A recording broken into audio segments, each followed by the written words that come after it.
Elizabeth had the satisfaction of receiving an answer to her letter as soon as she possibly could. She was no sooner in possession of it than, hurrying into the little copse, where she was least likely to be interrupted, she sat down on one of the benches and prepared to be happy. For the length of the letter convinced her that it did not contain a denial. Gracechurch Street, the 6th of September. My dear niece, I have just received your letter, and shall devote this whole morning to answering it, as I foresee that a little writing will not comprise what I have to tell you. I must confess myself surprised by your application. I did not expect it from you. Don't think me angry, however, for I only mean to let you know that I had not imagined such inquiries to be necessary on your side. If you do not choose to understand me, forgive my impertinence. Your uncle is as much surprised as I am, and nothing but the belief of your being a party concerned would have allowed him to act as he has done. But if you are really innocent and ignorant, I must be more explicit.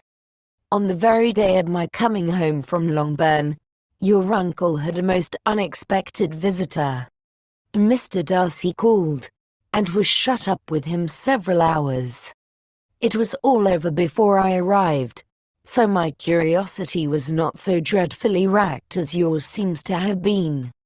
He came to tell Mr. Gardiner that he had found out where your sister and Mr. Wickham were, and that he had seen and talked with them both. Wickham repeatedly, Lydia once.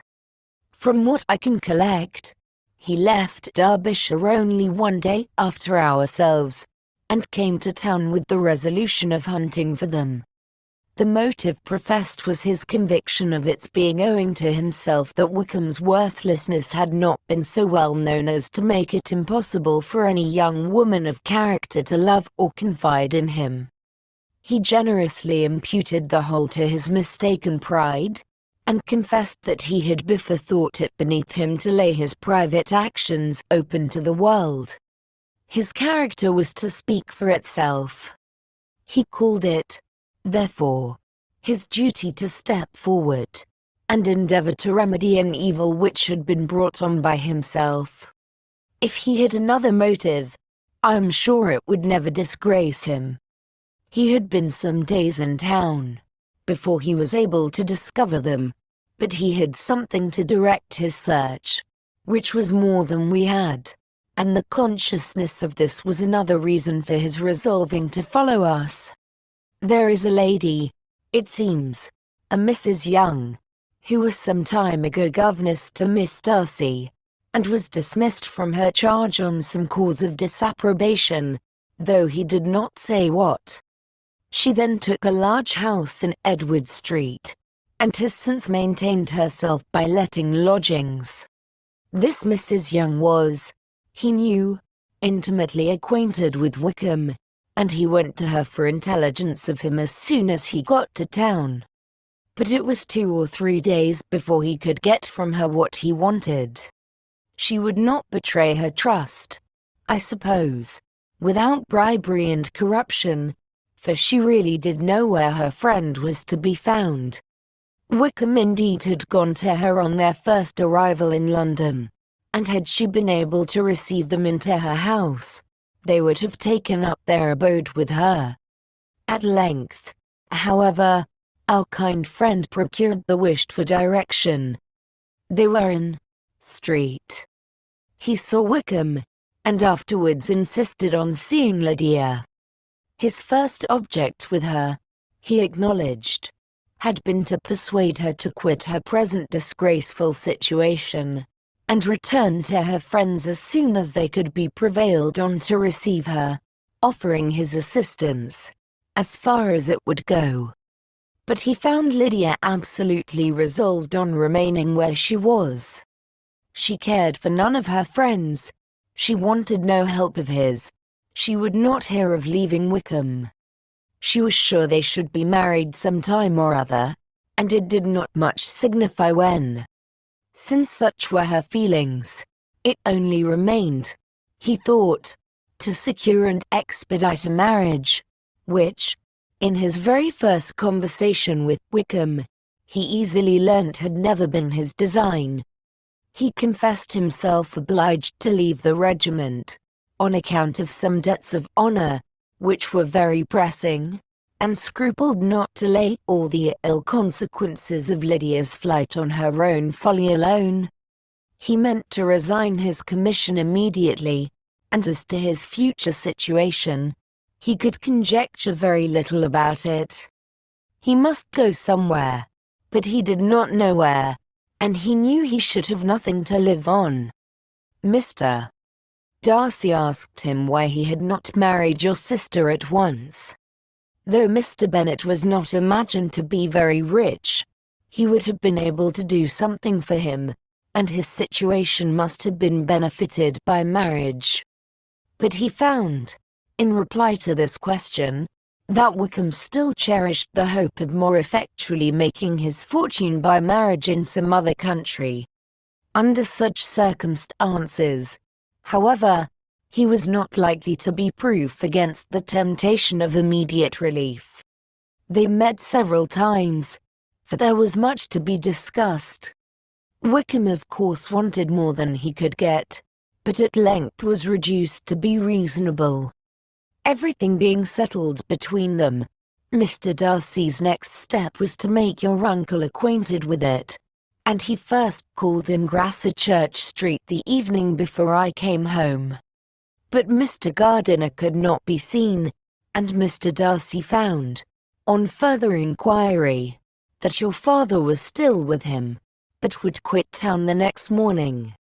He did not judge your father to be a person whom he could so properly consult as your uncle, and therefore readily postponed seeing him till after the departure of the former. He did not leave his name. Until the next day it was only known that a gentleman had called on business. On Saturday he came again. Your father was gone, your uncle at home, and, as I said before, they had a great deal of talk together. They met again on Sunday, and then I saw him too. It was not all settled before Monday. As soon as it was, the express was sent off to Longbourn. But our visitor was very obstinate. I fancy, Lizzie, that obstinacy is the real defect of his character, after all. He has been accused of many faults at different times, but this is the true one. Nothing was to be done that he did not do himself, though I am sure, and I do not speak it to be thanked, therefore say nothing about it. Your uncle would most readily have settled the whole. They battled it together for a long time, which was more than either the gentleman or lady concerned in it deserved. But at last your uncle was forced to yield, and instead of being allowed to be of use to his niece, was forced to put up with only having the probable credit of it, which went solely against the grain. And I really believe your letter this morning gave him great pleasure, because it required an explanation that would rob him of his borrowed feathers, and give the praise where it was due. But, Lizzie, this must go no farther than yourself, or Jane at most. You know pretty well, I suppose, what has been done for the young people.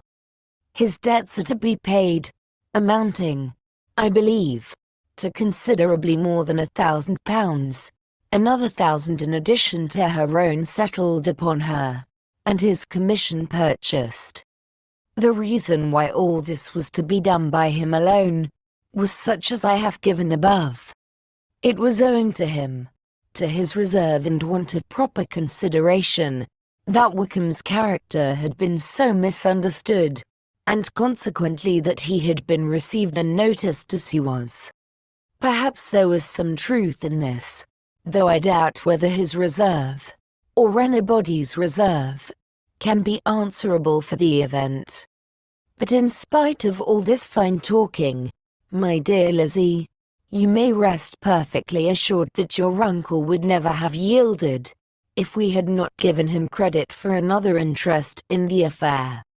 When all this was resolved on, he returned again to his friends, who were still staying at Pemberley, but it was agreed that he should be in London once more when the wedding took place, and all money matters were then to receive the last finish.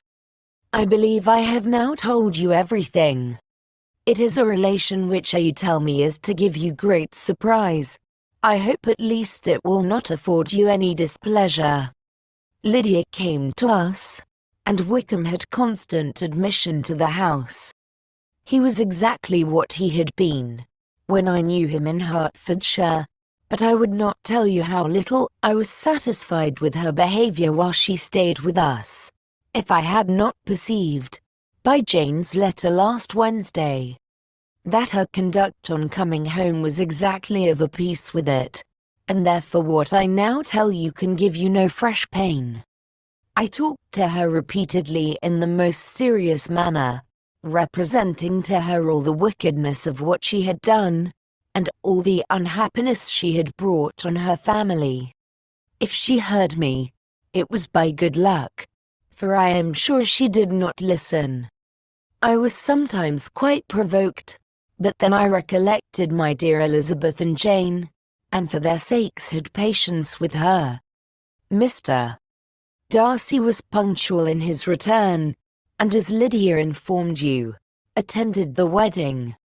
He dined with us the next day, and was to leave town again on Wednesday or Thursday. Will you be very angry with me, my dear Lizzie, if I take this opportunity of saying, what I was never bold enough to say before, how much I like him? His behavior to us has, in every respect, been as pleasing as when we were in Derbyshire. His understanding and opinions all please me. He wants nothing but a little more liveliness, and that, if he marry prudently, his wife may teach him. I thought him very sly. He hardly ever mentioned your name. But slyness seems the fashion. Pray forgive me if I have been very presuming, or at least do not punish me so far as to exclude me from I shall never be quite happy till I have been all round the park. A low phaeton, with a nice little pair of ponies, would be the very thing. But I must write no more. The children have been wanting me this half hour. Yours, very sincerely, M. Gardner. The contents of this letter threw Elizabeth into a flutter of spirits, in which it was difficult to determine whether pleasure or pain bore the greatest share. The vague and unsettled suspicions which uncertainty had produced of what Mr. Darcy might have been doing to forward her sister's match, which she had feared to encourage as an exertion of goodness too great to be probable, and at the same time dreaded to be just, from the pain of obligation, were proved beyond their greatest extent to be true. He had followed them purposely to town. He had taken on himself all the trouble and mortification attendant on such a research, in which supplication had been necessary to a woman whom he must abominate and despise, and where he was reduced to frequently meet, reason with, persuade, and finally bribe, the man whom he always most wished to avoid, and whose very name it was punishment to him to pronounce. He had done all this for a girl whom he could neither regard nor esteem. Her heart did whisper that he had done it for her. But it was a hope shortly checked by other considerations, and she soon felt that even her vanity was insufficient, when required to depend on his affection for her, for a woman who had already refused him, as able to overcome a sentiment so natural as abhorrence against relationship with Wickham, brother-in-law of Wickham. Every kind of pride must revolt from the connection. He had, to be sure, done much. She was ashamed to think how much. But he had given a reason for his interference, which asked no extraordinary stretch of belief. It was reasonable that he should feel he had been wrong. He had liberality, and he had the means of exercising it, and though she would not place herself as his principal inducement, she could, perhaps, believe that remaining partiality for her might assist his endeavors in a cause where her peace of mind must be materially concerned. It was painful, exceedingly painful, to know that they were under obligations to a person who could never receive a return. They owed the restoration of Lydia, her character, everything, to him. Oh, how heartily did she grieve over every ungracious sensation she had ever encouraged, every saucy speech she had ever directed towards him. For herself she was humbled, but she was proud of him. Proud that in a cause of compassion and honor, he had been able to get the better of himself. She read over her aunt's commendation of him again and again. It was hardly enough, but it pleased her. She was even sensible of some pleasure, though mixed with regret, on finding how steadfastly both she and her uncle had been persuaded that affection and confidence subsisted between Mr. Darcy and herself. She was roused from her seat, and her reflections, by someone's approach, and before she could strike into another path, she was overtaken by Wickham. "I am afraid I interrupt your solitary ramble, my dear sister," said he, as he joined her. "You certainly do," she replied with a smile, "but it does not follow that the interruption must be unwelcome. I should be sorry indeed, if it were. We were always good friends, and now we are better." "True. Are the others coming out?" "I do not know. Mrs. Bennet and Lydia are going in the carriage to Meryton. And so, my dear sister, I find, from our uncle and aunt, that you have actually seen Pemberley." She replied in the affirmative. "I almost envy you the pleasure, and yet I believe it would be too much for me, or else I could take it in my way to Newcastle. And you saw the old housekeeper, I suppose?" "Poor Reynolds, she was always very fond of me. But of course she did not mention my name to you." "Yes, she did." "And what did she say?" "That you were gone into the army, and she was afraid had not turned out well. At such a distance as that, you know, things are strangely misrepresented." "Certainly," he replied, biting his lips. Elizabeth hoped she had silenced him, but he soon afterwards said, "I was surprised to see Darcy in town last month. We passed each other several times. I wonder what he can be doing there." "Perhaps preparing for his marriage with Mr. Borg," said Elizabeth. "It must be something particular to take him there at this time of year." "Undoubtedly. Did you see him while you were at Lambton?" "I thought I understood from the gardeners that you had." "Yes. He introduced us to his sister." "And do you like her?" "Very much. I have heard, indeed, that she is uncommonly improved within this year or two. When I last saw her, she was not very promising. I am very glad you liked her. I hope she will turn out well." "I dare say she will. She has got over the most trying age." "Did you go by the village of Kympton?" "I do not recollect that we did. I mention it, because it is the living which I ought to have had. A most delightful place, excellent parsonage house. It would have suited me in every respect."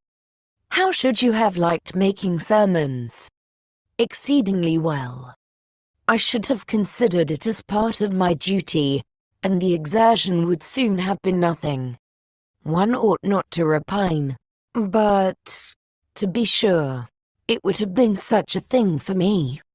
The quiet, the retirement of such a life would have answered all my ideas of happiness. But it was not to be. Did you ever hear Darcy mention the circumstance when you were in Kent. I have heard from authority, which I thought as good, that it was left you conditionally only, and at the will of the present patron. You have. Yes, there was something in that. I told you so from the first. You may remember.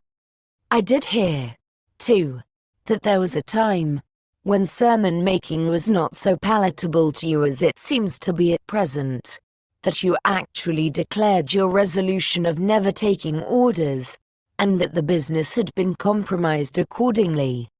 You did, and it was not wholly without foundation. You may remember what I told you on that point, when first we talked of it. They were now almost at the door of the house, for she had walked fast to get rid of him, and unwilling, for her sister's sake, to provoke him, she only said in reply, with a good-humored smile, "Come, Mr. Wickham, we are brother and sister, you know. Do not let us quarrel about the past. In future, I hope we shall be always of one mind." She held out her hand. He kissed it with affectionate gallantry, though he hardly knew how to look, and they entered the house.